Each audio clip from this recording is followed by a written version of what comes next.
Scary Robot. Where robots tell scary stories. Follow the arrows. One evening, I met my friends Jeff and Dave in a bar for a few drinks. When I went to the bathroom, and walked into one of the stalls, I happened to notice some writing on the door. It read, "Follow the arrows." I looked around, but I didn't see any arrows, so I didn't think much more about it. However, 2 hours later, I had to use the restroom again. As I walked through the door, I accidentally bumped the light switch with my shoulder and the room went completely dark. That's when I noticed it. On the ceiling, above my head, there was a trail of glow-in-the-dark arrows. They looked like they had been there for quite a while. I was intrigued. I wanted to follow the arrows and find out where they led. I went back to the table and told Jeff and Dave what I had discovered. They were curious too. We decided to investigate. I went home and got a black light. It's kind of like a small flashlight, but it illuminates things that are invisible to the naked eye.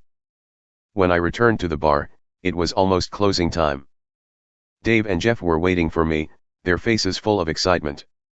I went to the bathroom and tested my black light on some of the painted arrows. It worked like a charm. They glowed brightly. We followed the trail of arrows as they led from the toilet, across the ceiling of the bar and out onto the street. With my black light, I searched around for invisible arrows on the ground. I found one. I followed the arrow, keeping my black light inches from the ground, waving it back and forth as Dave and Jeff followed close behind. A few feet away, I found another arrow. Then another, and another still. I was following these arrows down a sidewalk for about 2 blocks. We started wondering where the hell these arrows were taking us. Finally I got to an arrow pointing us in a new direction. It was a driveway leading to an empty lot that was surrounded by a tall metal fence. We couldn't see what was inside. The arrows led up to the gate. Jeff pushed on the gate, but it was locked. We decided to jump over the fence. Jeff went first, getting a firm handhold at the top, then pulling himself over. I put the black light in my pocket and took a running leap at the gate. Dave gave me a helping hand, pushing my legs from underneath until I tumbled over the fence. Then, Dave followed, hauling himself over the tall fence with surprising ease. We found ourselves in what looked like an old parking lot. Weeds sprang from cracks in the broken concrete. I pulled out the black light and quickly found another arrow. We followed the new trail slowly, and it led us to a small shack in the middle of the parking lot. "I know what this is," said Dave. "It used to be a drive-in movie theater. I think that's the concession stand over there." As we approached the building, we saw that it was boarded up. There was some faded lettering on the wall that read, "Popcorn." Dave shrugged. "So, what? The arrows lure people to buy popcorn." We walked around the building until we came to a door in the back. It was secured by an old combination padlock. My black light picked up something scrawled on the door in glowing paint. It was a series of numbers. 1356. Jeff entered the numbers in the combination lock and pulled it open with a satisfying click. He pushed on the old door and it swung open with an ominous creak. Jeff peeked inside. "I can't see anything," he said. I peeked inside the door, shining my black light. It was useless. I cursed myself for not bringing a real flashlight. Just as I was about to suggest we head back home and return another day, I heard a click and a dim light appeared in the old building. Dave had found the light switch. "This place looks like it hasn't been used for at least 30 years, said Jeff. "Look at this parking lot. There are trees in it." "The electricity is still on," I replied. "Someone is still paying the bills." We walked in and saw that the interior was surprisingly clean, apart from a thin coating of dust. It was the sort of dust you would expect to find in an ancient Egyptian tomb. The shelves were empty and a cabinet stood on the far side of the room. Dave walked over and cautiously opened it. "Wow, look at this," he exclaimed. The shelves were packed with candy boxes. I recognized Cracker Jacks and Hershey's bars, but the labels were very old. Dropping my black light on the floor, I grabbed excitedly for a giant box of chocolate. Before I could examine them further, I heard Jeff say, "Guys, check this out." He was standing over a hatch in the floor. He had pulled it up and was peering down into the darkness. "Maybe there's another light down there," he said. He went down the set of steps that led into the cellar and Dave and I followed close behind, trying to find a light switch. I was halfway to the bottom of the stairs when I heard a click and a dim light bulb flickered in the dusty basement. "Found it," said Jeff. We walked toward the light, bumping into empty shelves and strange debris. Canvas bags, like sacks of potatoes, littered the floor. They were covered in dust. On one of the shelves, I spotted some old film canisters. We hurried over, reading the titles. It seemed to be mostly old monster movies. Dracula Returns. Night of the Wolf People. I didn't recognize any of the titles. We all jumped when we heard a loud whirring sound. It seemed to be coming from near the stairs and it sounded somehow familiar, like an electric power tool. Through the hatch at the top of the stairs, we saw the shadows shift and change. At last the sound stopped. We stood still for a moment, our hearts beating hard in our chests. Then, we all ran over to the hatch to investigate. My mind could not comprehend what it saw. The hatch we had come through only moments ago was now blocked by iron bars. Jeff ran up the steps as far as he could and grasped the iron bars, rattling them violently. They wouldn't budge. There was some sort of motorized contraption attached to iron bars. It was so dark though, that I could barely make it out. I reached into my pocket for my black light. That was when I realized I had left it upstairs. Jeff stood next to me and held up his cell phone. In the dim light, I could just make out a giant metal box that was mounted on the basement ceiling. If there were a way to access this device, I couldn't see it. Dave gasped suddenly and ran over to one of the canvas bags on the floor. He dragged it into the light and worked to untie it. When he was done, I saw him look into the bag and make a sound I'd never heard before, something between a scream and a moan. He started hyperventilating. Jeff and I ran over and looked into the bag. At first I couldn't tell what I was looking at. Then I saw the hair and the pale flesh. I dropped the bag and vomited violently. I tried to speak, but vomited again. "Jeff," I gasped, my throat raw. "Your phone. Call the police. Call them now." I put my hand on Dave's shoulder. He was slowly rocking back and forth, trying to control his breathing and calm himself. I looked around. There were about a dozen similar bags on the floor. Jeff eventually got through to someone on the phone. He explained where the bar was, and how we had walked several blocks to a parking lot with a fence around it. He told them about the concession stand and the basement with the locked iron bars. I grabbed the phone. "Look," I said. "There are dead bodies in bags down here, dozens of them." The woman on the other end said, "Just stay calm. I want you to just stay online with me and give me your names." We told her who we were and answered her questions. I knew we should conserve the phone batteries, but she was our lifeline out of this crazy situation. After we'd answered all her questions, she said, "You know, making prank calls to emergency rescue services is a very serious crime." My blood turned cold. She thought we were joking. As calmly as I could, I croaked, "Ma'am, I swear to you, I have never been more serious in my life. Please send someone down here. If we're lying you can arrest us. Just send someone please." "Young man," she replied, "don't you have better things to do on a school night?" I heard a click as she hung up the phone. "She didn't believe us," I whispered. "Give me the phone," said Dave. He dialed the operator and spoke calmly and deliberately. "Operator, I'd like to speak to New Hyde Park Police, please." "Yes, it's an emergency." "No, I don't want 911 or dispatch, I want the police department." There was a moment's silence and then, he spoke in a deep voice, "Hello, officer.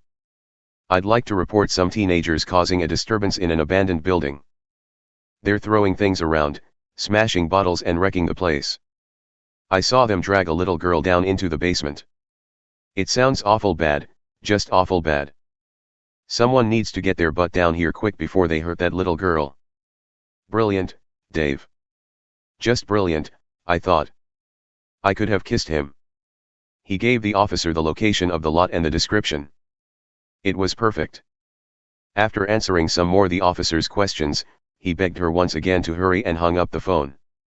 Just then, we heard the sound of a car pulling up outside. "Wow, that was fast," said Dave. "That's not the cops," I whispered. We heard a car door open and close. Then, heavy footsteps tramped across the gravel. Jeff ran over to the hatch with the iron bars. "We're down here," he yelled. "Help. Please. We're down here." The footsteps were slow and deliberate overhead. A pair of work boots and dirty blue jeans appeared at the top of the stairs. Jeff stumbled back down the stairs. He looked pale. I looked up and saw a bear of a man standing there. He was intimidatingly large. He was smoking a cigarette, staring down at us. "Excuse me, sir," I began, but he just walked away as if he hadn't heard me and went outside. We heard him get something heavy out of his vehicle and then drag it inside. Whatever it was, he set it down with a thump. Then, we saw plastic tarp roll across the iron bars. Moments later, we heard the sound of duct tape.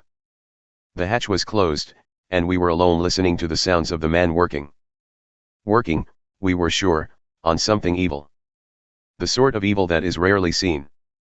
The sort of evil that you don't live to tell anyone about. Suddenly, we heard a hissing sound. It was high-pitched and steady. I was confused. "Gas," said Dave. "I think he's pumping some sort of gas in here." We ran around looking for the source, but within minutes we were growing lightheaded. Jeff collapsed in the corner. Dave rushed over and tried to help him, but he passed out as well. I slumped to the floor, feeling myself drifting into unconsciousness. I heard sirens in the distance, and then there was nothing. When I awoke, I was lying on the concrete floor. I tried to sit up, but my arms were so weak, they gave out on me. My head felt like it weighed 100 pounds. I heard coughing behind me. Startled, I rolled over and saw Dave as he began to come around.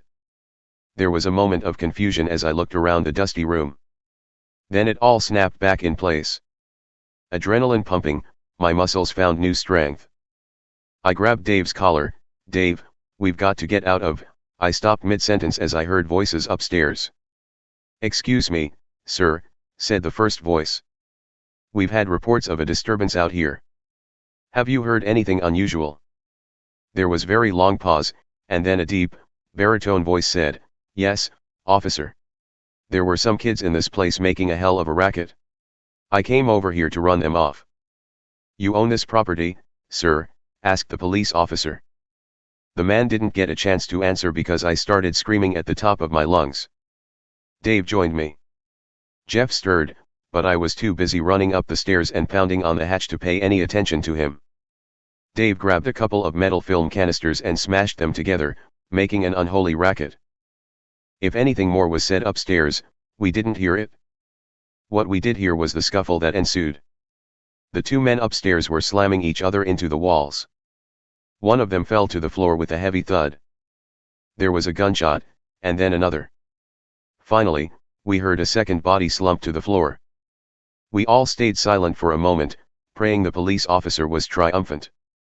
We heard nothing. "Officer!" I shouted through the hatch. I heard a moan. Then a weak voice croaked, I think I'm hurt. I think, and then there was nothing. "Officer!" I shouted again as I pounded on the hatch. There was no response. Jeff and Dave were behind me at the base of the stairs. "We need to get the hatch open," said Dave. My heart was pounding. Dave ripped a metal bar from one of the shelves and wedged it between the iron bars. He started pushing with all his might. A small rip appeared in the tarp that had been duct taped over the opening. I immediately began clawing at the thick plastic like a crazed rat. Jeff grabbed another piece of metal and stuck it through the bars, trying to get some leverage. We heard the groan of bending wood, followed by a loud snap. The hatch, and part of its frame, swung upwards a few inches. Something was on top of the hatch, keeping it down. I pushed through the bars with my bare hands as Jeff and Dave redoubled their efforts. We heard something heavy and metallic topple over and crash to the ground. The hatch door opened wider and I could just about poke my head through the opening. A uniformed police officer lay several feet away. Something was sticking out of the side of his head. It was a kitchen knife. It was ghastly. The worst thing about it was that the man's eyes were still open. He was staring directly at me. His right hand was still grasping a gun. On the other side of the room, the large bear of a man was clutching onto the wall, trying to pull himself to his feet. I could see that he had been shot in the leg and the shoulder. He looked determined. I stretched out my arm and tried to get the officer's gun, but I couldn't reach it. I strained my arm to its limit, feeling the iron bars pressing into my flesh. My fingertip touched the barrel of the gun. The dying policeman managed to push the gun closer to me and I got a firm grip on it. Quickly, I twisted my arm and pointed the gun at the large man. The bars made it difficult to aim. By the time I got my arm facing the right direction, my view of the man was obstructed by the hatch door. "I've got the gun," I whispered to Dave and Jeff. "The cop's almost dead. He can't help us. The big guy is over there but I can't get a clear shot." "How many bullets?" Dave hissed. "I don't know," I whispered. "Maybe none," Dave whispered. "We could get under him and try to shoot him through the floor." We heard the large man groan and move closer the hatch. I tried to aim the gun in his direction and waited with bated breath for him to appear. We heard the clanking of metal canisters and I watched a large cylindrical container get pulled towards where I knew the man to be. I squeezed the trigger and fired a shot. The sound was deafening and the kickback from the small gun was much more than I expected. My ears were ringing and there was a sharp pain in my wrist. I heard the sound of frantic movement from the other side of the hatch door and a noise that was like someone turning a valve. An ominous hissing sound filled the air. The gas again. Jeff and Dave both helped me as we desperately tried to dislodge the iron bars that were holding us prisoner. We worked together, pushing, pulling and twisting until finally it gave way just an inch. Dave grabbed the contraption at the side and started yanking hard. Jeff and I put all our weight on the bars, and at long last, the enormous contraption fell. Dave took a step or two back towards us, but collapsed as the gas overtook him. I was starting to feel faint. Jeff pushed the frame out of the way and climbed out of the hatch. I tried to follow him, but my head was spinning. Suddenly, I saw the huge man spring out from his hiding place. He had a wrench in his hand and clobbered Jeff over the head with it. I was having trouble thinking. Where had I put the gun? I didn't see it. There was no time. I needed air. I pulled myself out of the hatch and inhaled deeply twice. My perceptions were dull because of the gas, and so I did not expect the blow as the man slammed the wrench into my face. I tumbled over and collapsed, my body half in and half out of the hatch. I felt the gun next to my hand. I must have dropped in the frenzy to pry the bars loose. I grabbed it and swung my arm upwards, shooting wildly into the dark. Then, I lost consciousness and felt myself falling down, down, down into nothingness.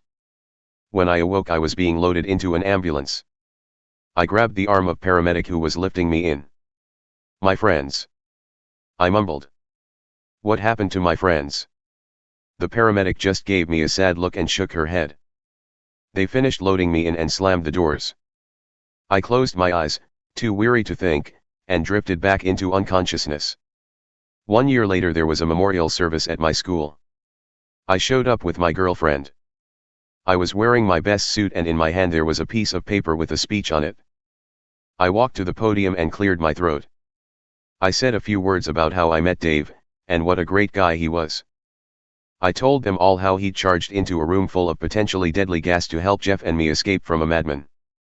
I went on to mention Officer Stanley Bell, who died that night, leaving behind him a wife and 2 children. My voice sounded funny through the speakers. The damage to my face was extensive. I've had 2 surgeries and there is 1 more scheduled for the fall. I look okay, but it affected the way I talk. When I was done speaking I walked over to Dave's family and hugged his mother. She didn't want to let me go. Dave's father patted me on the shoulder as he choked back a sob. I walked back to my seat. After the service, Jeff was waiting on the front steps. The blow he took to the head had knocked out the vision in his left eye.